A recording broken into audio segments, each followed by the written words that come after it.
ఎన్నికలు ఏ రాష్ట్రంలో జరిగిన ఎన్నికలు అంటే ఒక ప్రత్యేకమైన శైలి ఉంటుంది. తాజాగా తమిళనాడులో ఎన్నికలు ముగిశాయి. ఉత్కంఠ పోరు నడుమ తమిళనాడు మరియు పశ్చిమ బెంగాల్లో ఎన్నికలు పూర్తిగా ముగిశాయి నిన్నటితో.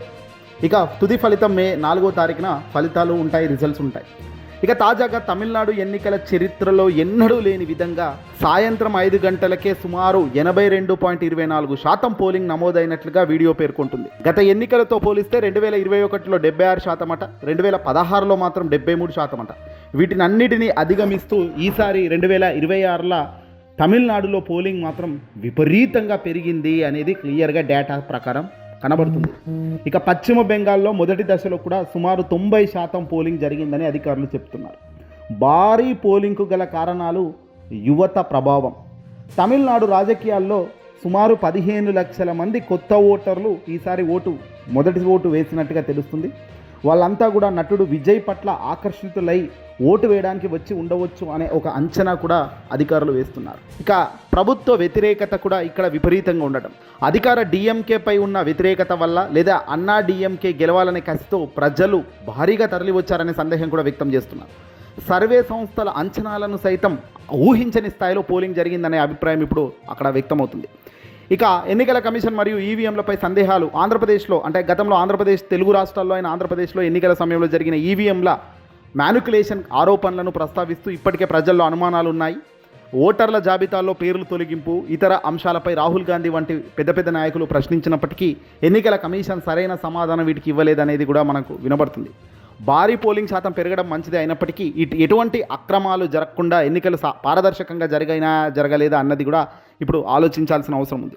మొత్తంగా ఈ భారీ పోలింగ్ వల్ల ఫలితాలు ఎలా ఉండబోతాయి అన్నది సర్వే సంస్థలకు కూడా సవాల్గా మారింది. రాబోయే కొద్ది రోజుల్లోనే రిజల్ట్స్ ఉన్నాయి. ఆ రిజల్ట్స్లో డేటా ఎలా వస్తుంది, ఎవరికి గెలుపు వరిస్తుంది, ఎవరు ఓడిపోతారు అనేది కూడా ఊహించని ట్విస్ట్గా మారింది ఇప్పుడు రాజకీయాల్లో. ఇక ఆంధ్రప్రదేశ్ విషయానికి వస్తే 2024 ఎన్నికల సమయంలో కూడా ఆంధ్రప్రదేశ్లో పోలింగ్ డేటా సంబంధించి చాలా పెద్ద ఎత్తున చర్చలు జరిగాయి. అనుమానాలు వచ్చేలాగే కూడా వాళ్ళు బయటపెట్టారు ఎన్నికల కమిషన్ వాళ్ళు. ఎందుకంటే దీనికి సంబంధించి పోలింగ్ శాతం హఠాత్తుగా మార్పులు వచ్చాయి. ఆనాడు ఎన్నికల కమిషన్ విడుదల చేసిన గణాంకాల మధ్య భారీ తేడాలు ఉండటమే దీనికి ప్రధాన కారణాలు. ఇప్పుడు మనం తమిళనాడు చూస్తున్నాం. నిన్న ఎన్నికలు ముగిశాయి పోలింగ్. వాళ్ళు సాయంత్రం 5 గంటల లోపే వాళ్ళు ఏకంగా 82.24% పోలింగ్ నమోదైనట్లుగా డేటా ఇచ్చేశారు. అది పర్ఫెక్ట్గా ఇచ్చారు. కానీ ఇక్కడ ఆంధ్రప్రదేశ్లో గతంలో జరిగిన ఆంధ్రప్రదేశ్ ఎన్నికల్లో 2024లో 2 ఏళ్ల క్రితంలో సాయంత్రం 5 గంటలకు అంటే అధికారికంగా సుమారు 68.04% మాత్రమే పోలింగ్ నమోదైందని ప్రకటించారు 5 గంటలకు. రాత్రి 8 గంటలకు ఏం చేశారు, ఇది స్వల్పంగా పెరిగి 68.12%కి చేరింది అని ఇచ్చారు. అంటే 6, 7, 8 ఆ 3 గంటల తర్వాత కేవలం 0 పాయింట్లే పెరిగినాయి. కానీ అర్ధరాత్రి 11 గంటల 40 నిమిషాల నుంచి అర్ధరాత్రి 11 గంటల 45 నిమిషాల నుంచి అనూహ్యంగా ఈ సంఖ్య 76.50%కి ఎలా పెరిగింది. చివరికి తుది ఫలితంగా ఎన్నికల కమిషన్ ఏమని చెప్పింది, 81.86%గా నమోదైంది అని ఇచ్చింది.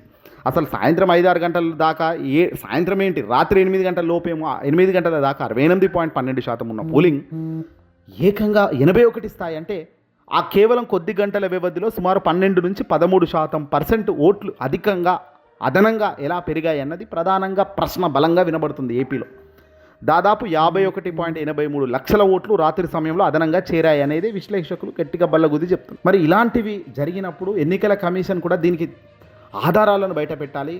మీరు అనుకుంటుంది కరెక్ట్ కాదండి, ఇలా జరిగిందని ఏదైనా డేటా బయట పెట్టాలి, ఏదైనా ప్రూఫ్ పెట్టాలి. కానీ ఈ పొద్దు వరకు కూడా ఎన్నికల కమిషన్ దీనిపై స్పందించలేదు, మౌనంగానే ఉంటుంది.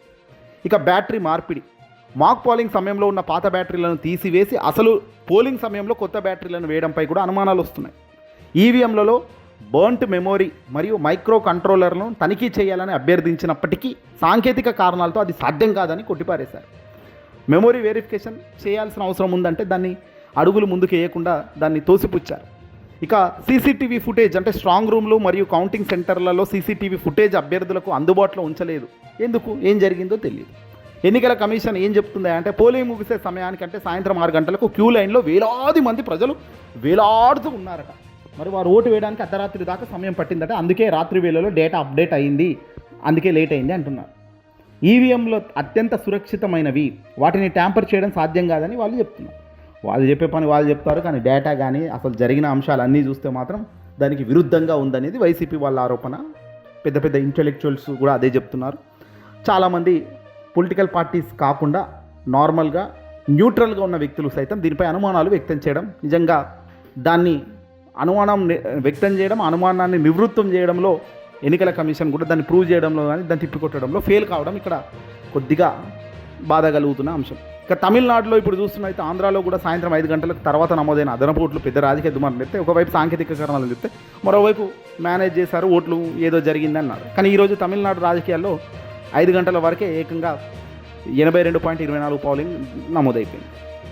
ఏదేమైనప్పటికీ కూడా ఆంధ్రప్రదేశ్లో జరిగిన అన్యాయం మరే ఇతర రాష్ట్రంలో జరగకూడదు అనేది అందరి ఇంటెన్షన్గా కనబడుతుంది. ఈ వీడియో అసలు లైక్ కొట్టి షేర్ చేయండి.